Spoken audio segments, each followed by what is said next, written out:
On 5th September 1934, 20 years after the outbreak of the World War, 16 years after the beginning of Germany's suffering, 19 months after the beginning of Germany's rebirth, Adolf Hitler again flew to Nuremberg to inspect his true followers. Prologue to Triumph of the Will. Welcome to the history of the 20th century.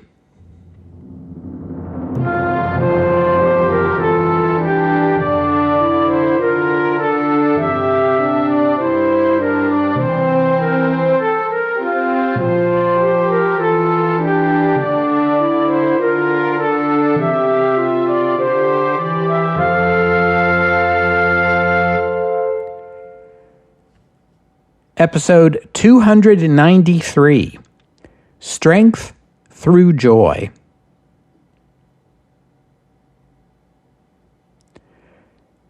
Helene Bertha Amalie Riefenstahl was born in Berlin on August 22, 1902.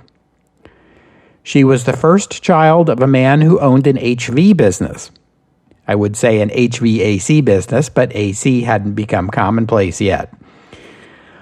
Unusually for the time, her father saw his daughter, known by the nickname Leni, as his successor in running the business and tried to groom her for that role. But young Leni had zero interest in heating or ventilation or running a business. Leni was much more interested in art. As a child, she loved to paint pictures and write poetry. She was also athletic. She took to swimming and gymnastics, and her mother supported her in these interests over the objections of her father. In her teen years, she combined her interests in art and athletics by studying ballet and dance. By her early 20s, she had made a name for herself in interpretive dance and was performing on stages across Europe. Unfortunately, her dance career was cut short at the age of 22 when she suffered a knee injury. Leni was undergoing therapy for her knee injury when she became aware of the 1924 German silent film Berg des Schicksals, or Mountain of Destiny. It is the story of a mountaineer killed while attempting a dangerous climb, and of his son, who subsequently vows to conquer the peak that claimed his father's life. Hiking, camping, mountain climbing, these activities are as German as lederhosen. And at the time, mountain films were a distinctively German genre of film in the same way as, say, Westerns are distinctively American. Filmed largely on location, with stunning visuals, highlighting the struggle of the individual against untamed nature. Yeah, these two genres actually have quite a lot in common.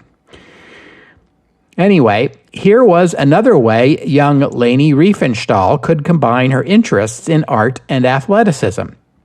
She arranged to meet Arnold Fanck, the director of Mountain of Destiny. He was sufficiently impressed with her talent, looks, dedication, and athleticism to cast her as the lead in his 1926 film, The Holy Mountain. This would be the first of 5 Fanck-directed films she would appear in over 5 years, with titles like The White Ecstasy and Storm over Mont Blanc.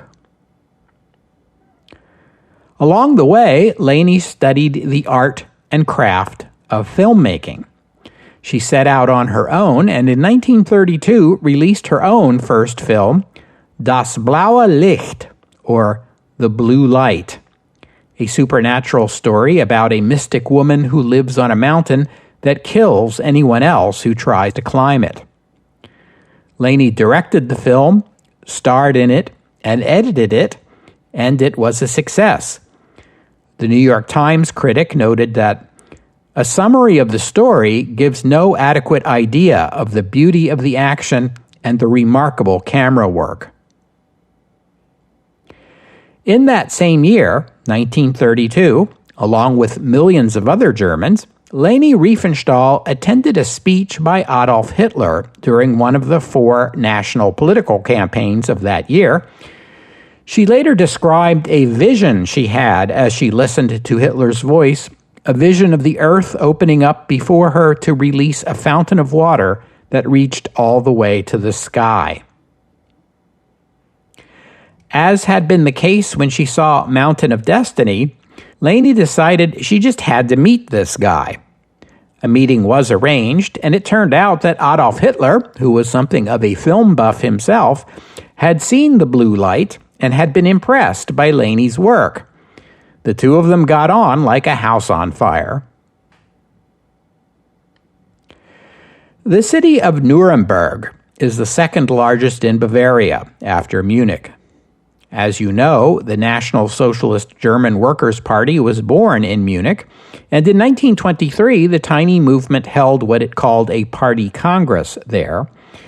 In July 1926, after the party became legal once again, it held its second party congress in Nuremberg. The third was held in August 1927, and the fourth in August of 1929. The following year saw the Nazi Party win remarkable victories in state elections and in the 1930 federal election.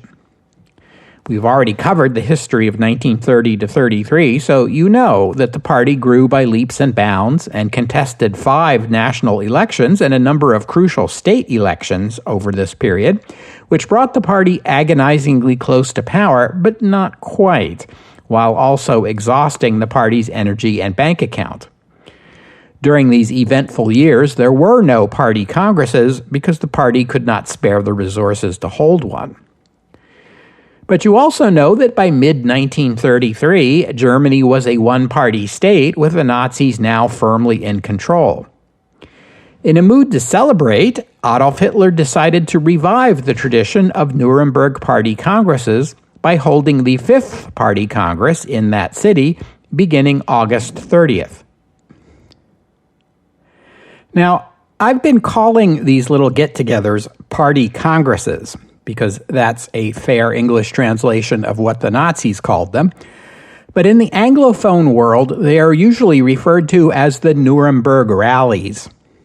The term party congress evokes a large group of people seated in a meeting hall debating controversial questions of policy and ideology. But the Nazi Party had no need of such debates when it had an infallible leader. Party congresses were more about affirming that Hitler was right about everything, and the party rank and file demonstrating that they backed him to the hilt. Thus, these little get-togethers in Nuremberg were more about propaganda and putting on a good show than they were about party governance, so calling them rallies is fair. Their main features were speeches, large outdoor gatherings, stormtrooper parades, and fireworks and other spectacles. And Adolf Hitler was always the star of every show. As we've seen before, the Nazis were quick to take advantage of the propaganda possibilities of the new medium of motion pictures.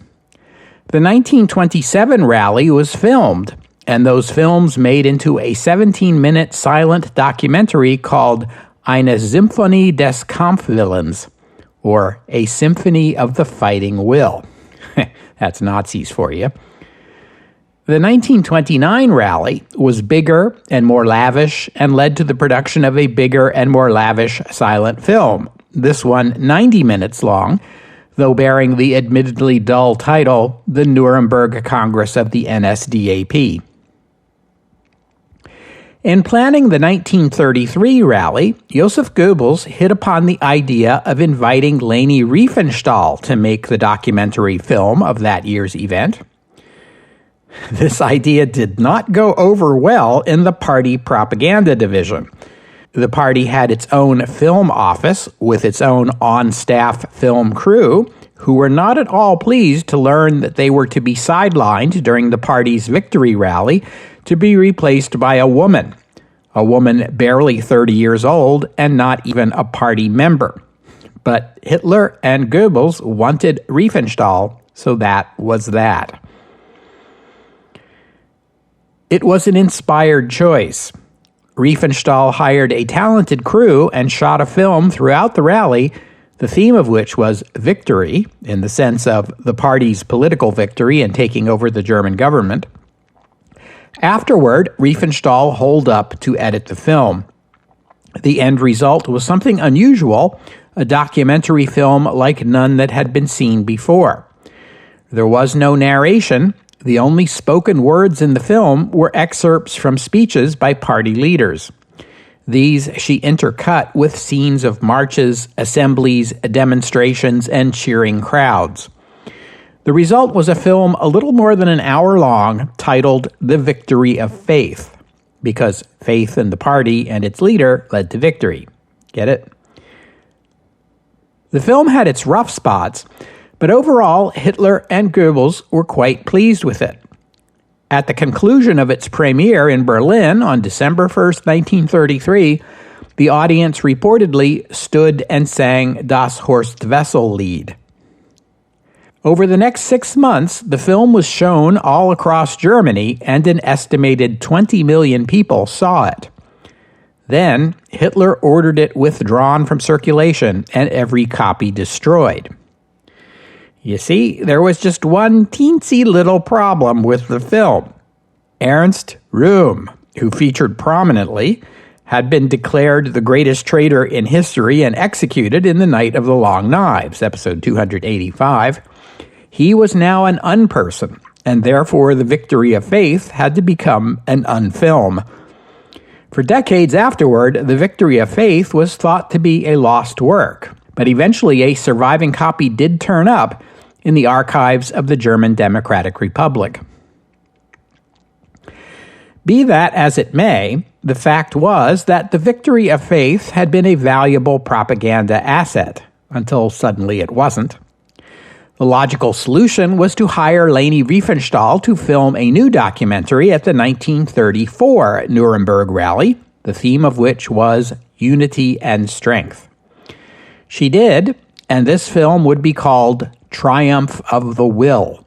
Hitler came up with the title himself. Now that the Nazis understood how valuable a Leni Riefenstahl film could be, they spared no expense in the production of this new one.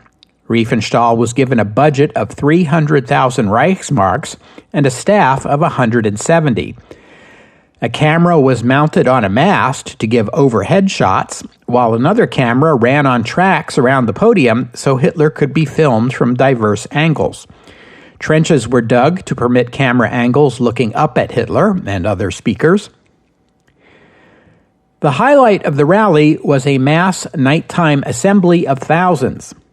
The 29-year-old architect Albert Speer, who was already becoming one of Hitler's favorites, arranged 152 searchlights around the assembly, pointed at the sky, which created the appearance of so many luminous pillars in some gigantic temple.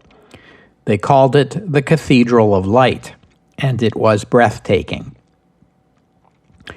Riefenstahl shot 130,000 meters of film, representing about 60 hours worth of material.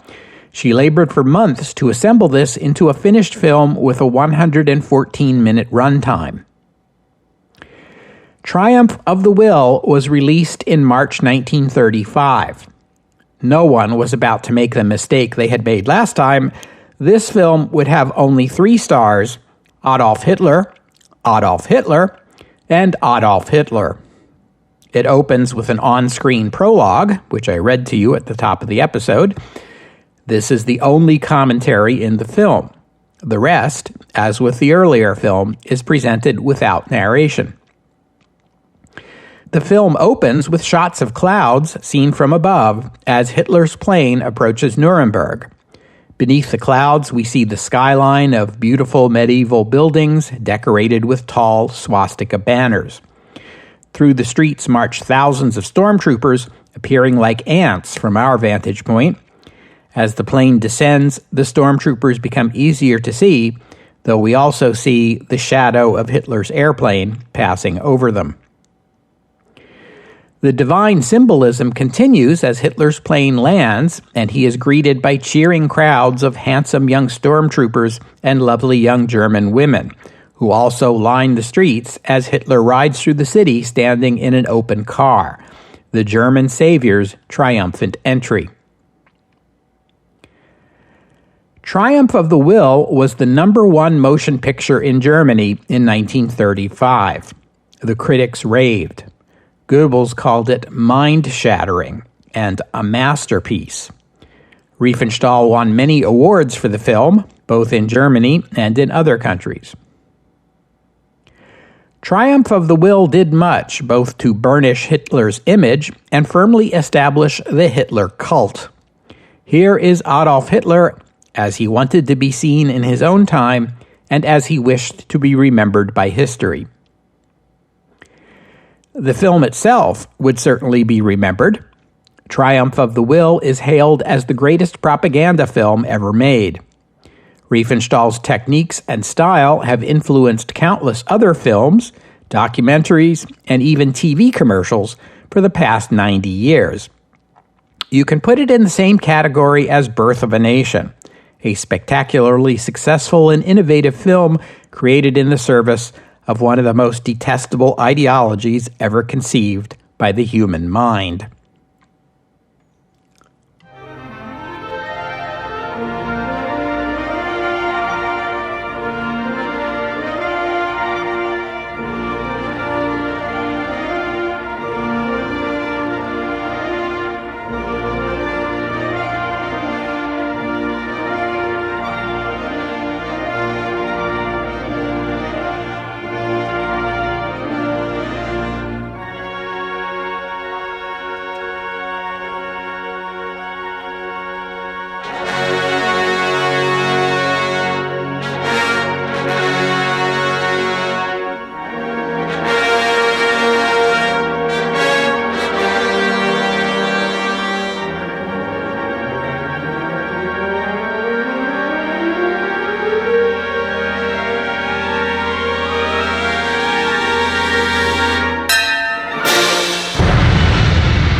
The Nazi Party had worked for years to build up Hitler as a larger-than-life mythic figure.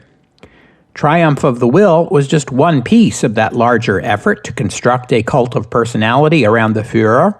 This was made easier by the German people, who embraced that effort enthusiastically.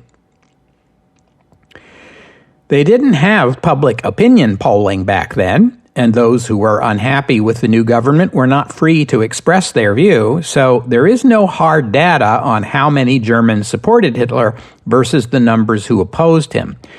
But what information we can glean suggests that Hitler was quite popular. April 20th, 1933 was Hitler's 44th birthday. He had at that point been chancellor less than 3 months. And yet the chancellery in Berlin was inundated with birthday presents. Hitler got so much fan mail that a staff of 4 had to be assigned to deal with it. One family in Mannheim sent Hitler a picture of their 10-month-old daughter giving a Nazi salute. They claimed she would do it whenever they showed her a photograph of her uncle Adolf. Cities and towns across Germany renamed streets and public squares after Hitler.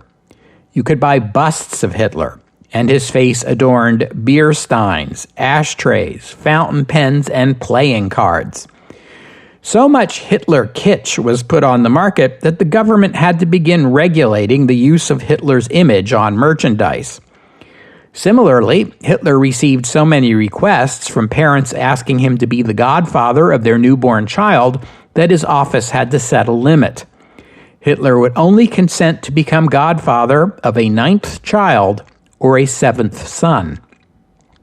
One zealous party member in Dusseldorf wanted to name his newborn daughter Hitlerina.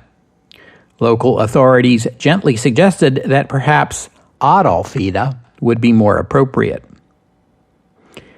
Foreigners marveled at how quickly the German public embraced the Nazi salute and Heil Hitler as an everyday greeting. In the cinemas, the audience would applaud whenever Hitler appeared in a newsreel. Autographed pictures were in high demand, and wherever Hitler went, he drew a crowd. The Nazis took a particular interest in reaching out to the working class. It's not just that this was a large demographic, it had also been the base of the now outlawed socialist and communist parties. The official party line was that the party represented all Germans, not merely a faction of them. May Day had been a festival day in Europe since Roman times. Traditionally, it was celebrated as the beginning of summer. In 1889, the Second International designated the 1st of May as International Workers' Day, or Labor Day. The date was chosen to commemorate a strike held in Chicago in 1886 that led to the Haymarket bombing. But that's another story. In Germany, the traditional May Day was always celebrated, but in 1933, the Nazis declared May Day a state holiday as the Day of National Work.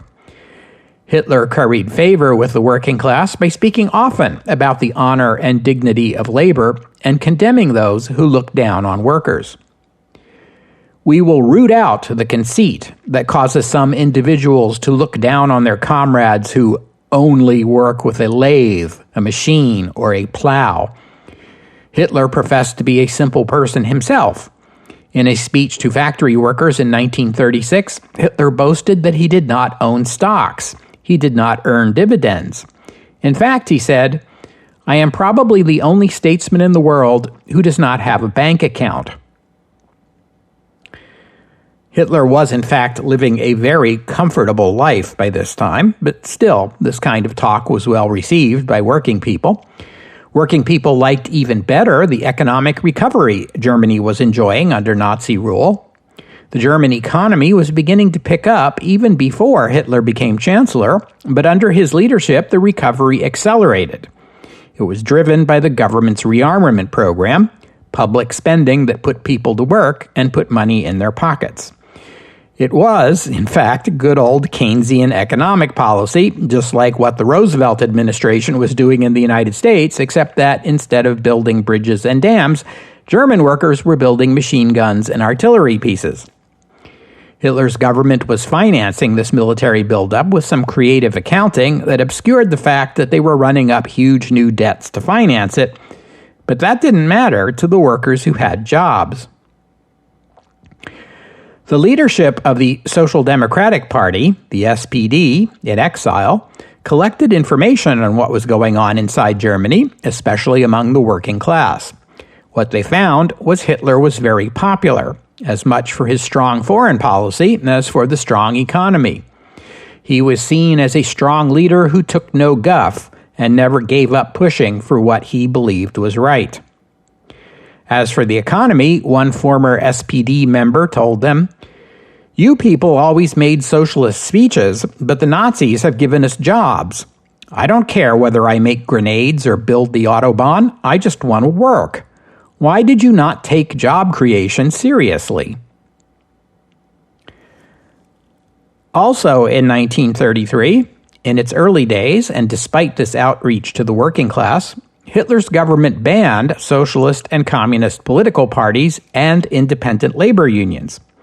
But to replace these, it created the German Labor Front, a government organization that was supposed to represent German workers and act as an honest mediator between workers and the businesses they worked for. In truth, the German Labor Front favored employers over workers, giving the former free rein in making company decisions and usually siding with them in wage disputes. On the other hand, the government took measures to improve working conditions, such as establishing workplace lunchrooms and exercise facilities, and setting standards for lighting and cleanliness and air quality, to create a sense that the government was looking after the welfare of workers, even if their relationship to their employer had not fundamentally changed. In November 1933, the German Labor Front created a state leisure time organization modeled on the Italian fascists' Opera Nazionale dopo lavoro. The German version was named Kraft durch Freude, Strength Through Joy, or KDF for short. It grew rapidly into a program with thousands of employees that created after-work recreation programs and vacation holidays that ranged from weekend retreats to ocean cruises aboard KDF's own purpose-built fleet of cruise ships. These ships were famous for their unique distinction of offering just one type of accommodation. None of this first class, second class, third class stuff in the new Germany.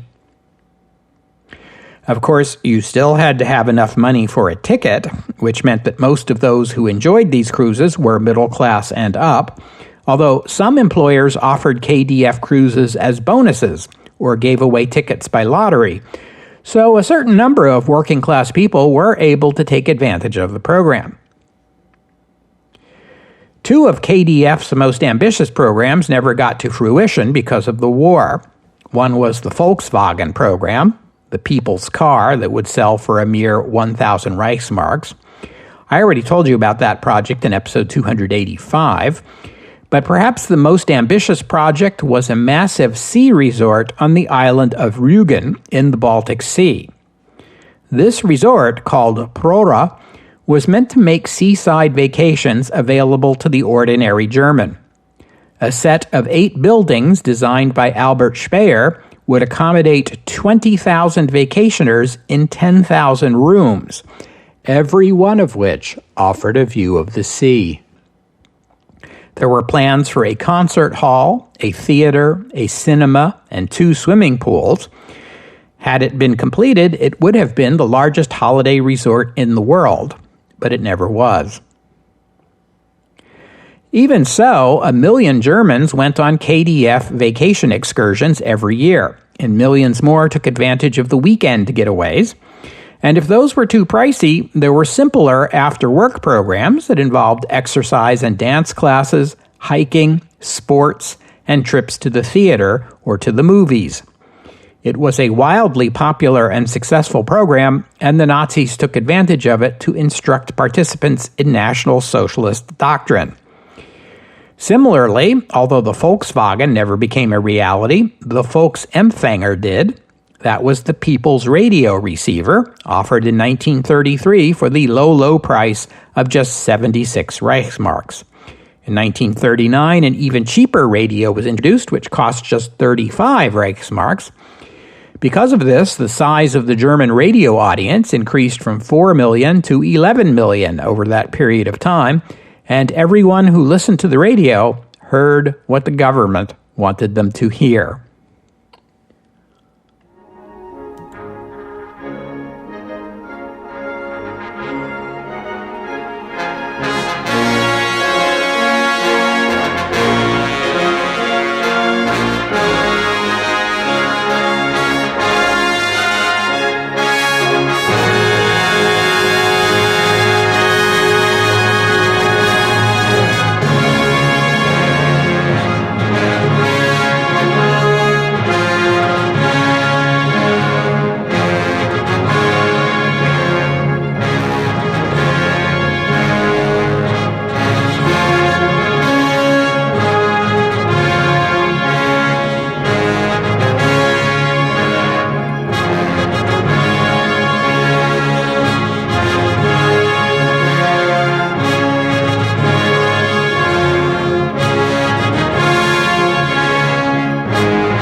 All this egalitarianism, these programs to enrich the lives of ordinary people, this sense of brotherhood, has within it something worthy of admiration.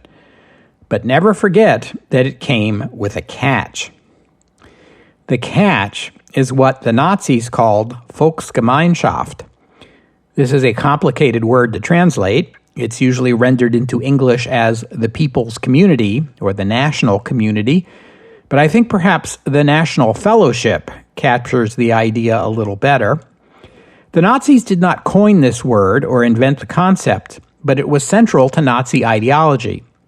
The Volksgemeinschaft is the national family. It is all Germans, whether they live in Germany or not. Perhaps I should say ethnic fellowship or ethnic community, because only ethnic Germans need apply. There were those who lived in Germany, even those who were born in Germany, who were not part of the Volksgemeinschaft. When you think about Nazi ideology, the first excluded group you are likely to think of is Jewish Germans, and they certainly were not regarded as part of the fellowship. Neither were the Roma. Beyond that, there were those who were ethnic German by ancestry, but nevertheless did not conform to Nazi ideals for one reason or another: the physically or mentally disabled, LGBT people, and the vague catch-all category, antisocials. I spoke about some of this 2 weeks ago when I described the Nuremberg Laws, which were called that because they were enacted at a special session of the Reichstag held in Nuremberg during the party's 1935 rally. By this time, autumn of 1935, Hitler and his government were losing some of their support. The German economic miracle had been the cornerstone of the Nazi government's support and popularity, but now Germany was approaching full employment and beginning to feel some of the economic effects of an overheated economy, including inflation and shortages, which led to grumbling. It was partly in response to this, a desire to restore the government's popularity, or at least to change the subject, that Hitler made the decision to move the German army into the Rhineland in spring of 1936. But even after the passage of the Nuremberg Laws, Hitler was still reluctant to unleash the Nazi rage against Jewish Germans. The international situation was delicate after the militarization of the Rhineland, and 1936 would bring a major international event that would focus attention on Germany, and Hitler wanted the world to see Germany in the best possible light. The event I'm referring to is, of course, the 1936 Olympics. You may recall, all the way back in episode 67, when I told you about the 1912 Stockholm Olympics, I mentioned that Berlin had also been in the running. When Stockholm was chosen, Berlin was promised the 1916 Olympics instead. Needless to say, the World War forced the cancellation of that Olympics, the first and so far only time a modern Olympics was canceled. Tradition has it that the ancient Greeks observed truces to allow the games to proceed even in wartime, but the 20th century world does not follow that custom. Germany was not invited to the 1920 or 1924 Olympics, but did participate in the 1928 Olympics in Amsterdam, one sign of how Germany had been more or less readmitted to the community of nations by the late 20s. In 1931, the International Olympic Committee, or IOC, awarded the 1936 Summer Games to Berlin. At last, albeit 20 years late, Berlin would have its chance to host the Games. But then, in 1933, Adolf Hitler became chancellor and turned Germany into a one-party fascist state. The IOC was made uneasy over this development, and officials met with Hitler and his government to discuss how the Nazis intended to conduct the Games. The answers they got satisfied them, and the IOC went on to award the 1936 Winter Games to the German alpine resort town of Garmisch-Partenkirchen. Not everyone was satisfied, though, especially in the United States, where there was talk of boycotting the Olympics. The controversy grew after the passage of the Nuremberg Laws, but the head of the American Olympic Committee, Avery Brundage, was a staunch proponent of the U.S. team attending both games. The Amateur Athletic Union agreed, after advocates of a boycott narrowly lost a key vote in December 1935.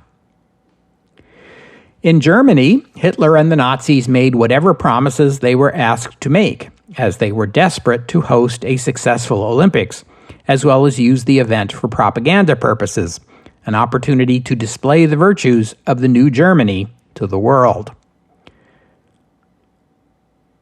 In February 1936, the Winter Games were held and went off without a hitch.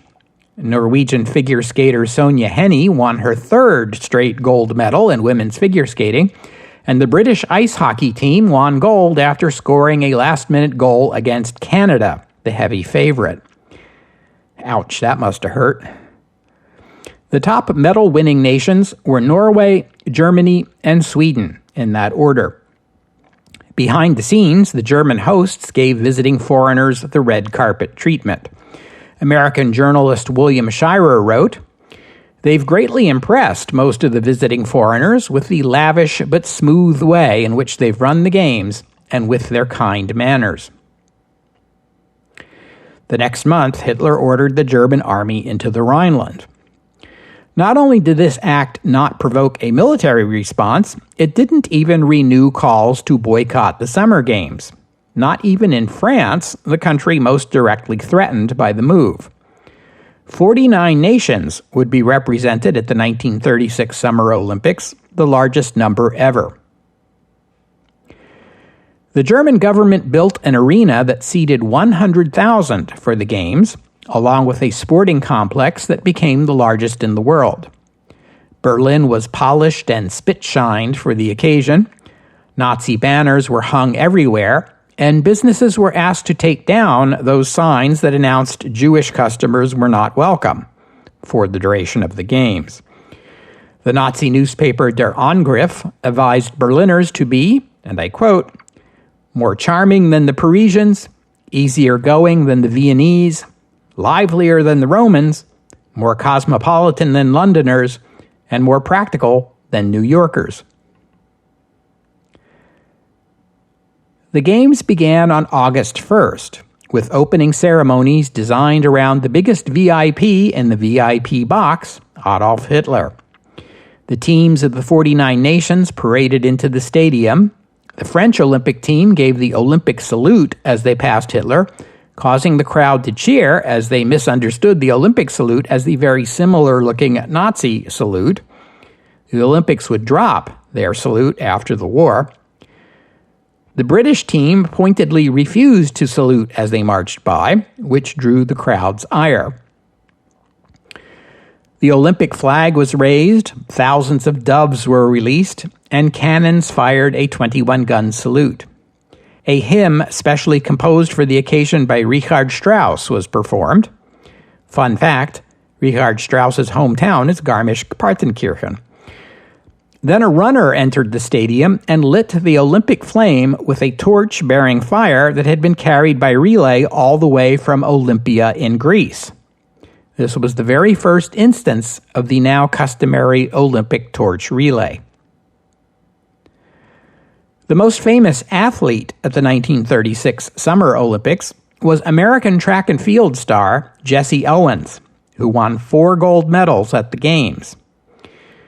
Now, this moment, the triumph of an African-American athlete in a competition hosted by history's most famous racist, has become the stuff of legend. Like most legends, there is truth and there is myth, so let's take a moment to try and separate them out. It is often said that Owens's victories were an embarrassment to Hitler and the Nazis, a powerful real-world demonstration of the falsity of Nazi racial theories. This is certainly true, but there are versions of the story that attempt to make this embarrassment personal by depicting Hitler as refusing to shake Owens's hand or storming out of the stadium or some such thing. The truth is more complicated. Adolf Hitler was not what you would call a gracious sports fan. No surprise there. When a German won an event, he cheered with enthusiasm. When the Germans lost, he sulked. On the first day of the Olympics, he shook hands with the winners he approved of, who were all either German or Finnish. Afterward, the chair of the IOC told Hitler that was inconsistent with the principles of the Olympics, and that he should either congratulate every winner or none of them. Hitler chose the latter. And on the second day, when Jesse Owens won his first gold medal, Hitler did not shake his hand, but neither did he shake the hand of any other winner. This is not to say that Owens's victory did not produce any sense of embarrassment. Joseph Goebbels' diary entry for August 4th, the day Jesse Owens won 2 gold medals, reads, "We Germans won 1 gold medal and the Americans 3, 2 of them by a Negro. That's a scandal. White people should be ashamed. But what does that matter over there in that country without culture?" After Owens won his 4 gold medals, the head of the Hitler Youth, Baldur von Schirach, suggested to Hitler it would be good publicity to receive Owens in the Reich's chancellery. Hitler became angry and shouted at Schirach, "Do you truly believe I will allow myself to be photographed shaking hands with a Negro?"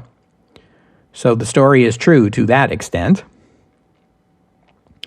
But you should also keep in mind that whatever the Nazis' racial doctrines, the African-American members of the U.S. Olympic team traveled with their white teammates and stayed in the same accommodations as their white teammates, which would have been illegal in many places in the United States. When Owens returned to his home country and attended a reception held in his honor at the Waldorf Astoria Hotel in New York City, the hotel made him ride the freight elevator to get to his own event. Jesse Owens himself denied at the time that Hitler had done anything to snub him. To the contrary, Owens insisted that Hitler had waved at him following one of his gold medal victories. A lifelong Republican, Owens would campaign for Republican presidential candidate Alf Landon in the 1936 election that fall and tell African-American audiences that it was not Adolf Hitler who snubbed him, it was Franklin Roosevelt, who did not invite Owens to the White House, nor so much as send him a congratulatory telegram. Despite Jesse Owens' contribution, Germany beat the United States in the medal count that year. The 2 countries came in first and second, with Hungary in third place. Still, Jesse Owens' 4 Olympic gold medals must have been a welcome bit of good news for African-American sports fans back home, coming just a few weeks after Max Schmeling's surprise win over heavyweight boxer Joe Louis, which I told you about 2 weeks ago. Also present at the 1936 Summer Games was Leni Riefenstahl, who had been commissioned to film a documentary, which became Olympia, a 2-part film that runs nearly 4 hours. Riefenstahl again brought to her work innovative techniques that many filmmakers after her would adopt, including slow motion and tracking shots, where a camera moved on tracks alongside the runners, following them as they ran. She put cameras in pits to film the athletes from below, and she made Adolf Hitler the star of the show. So overall, the 1936 Olympics have to be regarded as a propaganda victory for Hitler and the Nazis, despite the embarrassment of Jesse Owens and his accomplishments. More than that, Hitler and the Nazis demonstrated to future hosts of the Olympic Games how useful they can be to the host country as a tool of publicity and propaganda. The 1932 Winter and Summer Games were both held in the United States. In 1936, they were both held in Germany. These will be the only 2 occasions when both sets of games would be held in the same country. The IOC awarded both of the 1940 Games to Japan, Winter Olympics in Sapporo, Summer Games in Tokyo, but that's not going to happen. And it's about time for me to wrap up today's episode, but before I go, I have one more story I'm itching to tell about the German composer Karl Orff. Born in Munich in 1895 to a Catholic family, his father was an army officer. Karl himself studied music and served in the Great War on the Western Front, where he was seriously injured. Afterward, he taught music and did some composing. In 1934, he came across Carmina Burana, which is a manuscript discovered in a Benedictine monastery in Bavaria in 1803 and first published in 1847. Carmina Burana is a collection of poetry from the 11th through 13th centuries. It's mostly in Latin, but there's some medieval German and French. It was apparently written by monks and students and includes some surprisingly irreverent material you wouldn't expect to find in a monastery, including poetry about the indifference of fate, the pleasures of going to a tavern and getting drunk, and how sweet it would be to make out with the Queen of England. Orff was inspired to compose a cantata using texts from Carmina Burana. It took him 2 years to compose, and it debuted in Frankfurt in 1937. Orff arranged the poems in a quasi-medieval way, with the text sung in a style reminiscent of medieval and Renaissance liturgical music, with a relatively simple accompaniment, lacking complex harmonies or polyphony, although it comes with rhythmic complexities that resemble the works of Igor Stravinsky.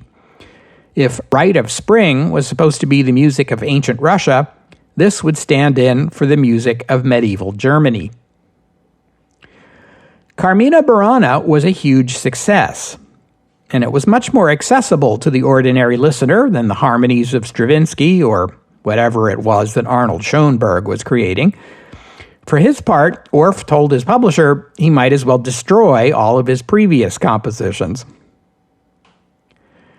The Nazis weren't sure what to make of Carmina Burana at first.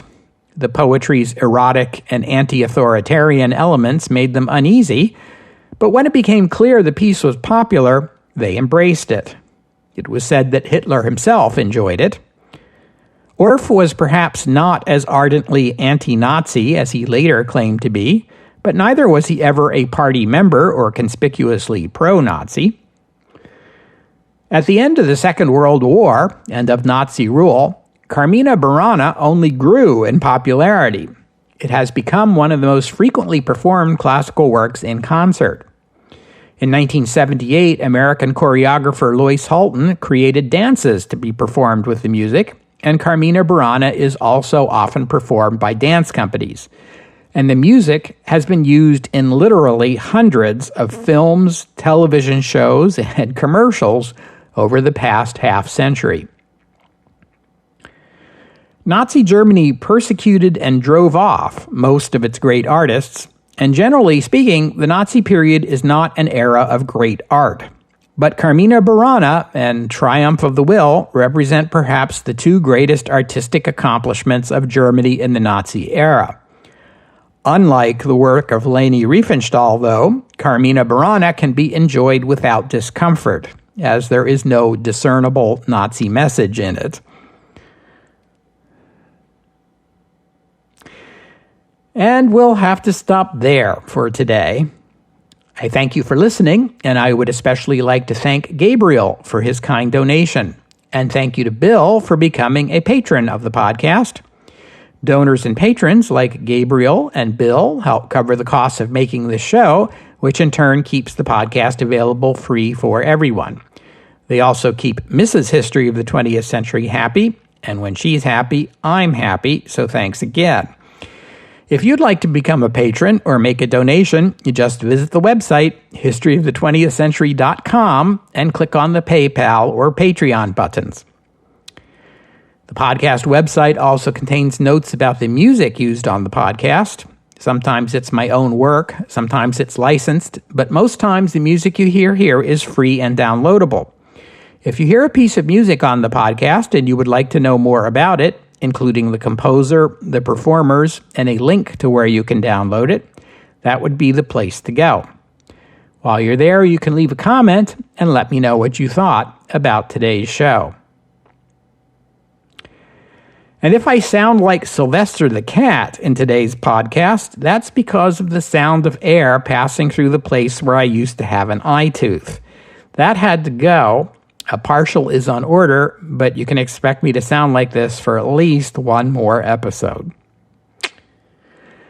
And I hope you'll join me next week on the History of the 20th Century as we take a look over at Britain and observe the passing of King George V and the drama concerning his succession.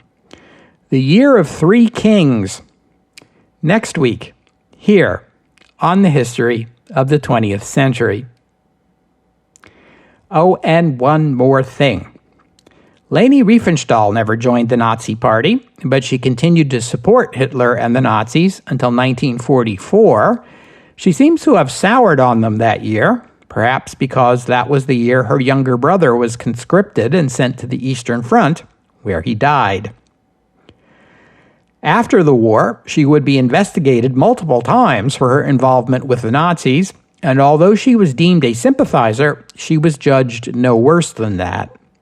She continued to work as a filmmaker and photographer, always insisting that in the 1930s she had been apolitical and perhaps naive about the Nazis, but no worse than that.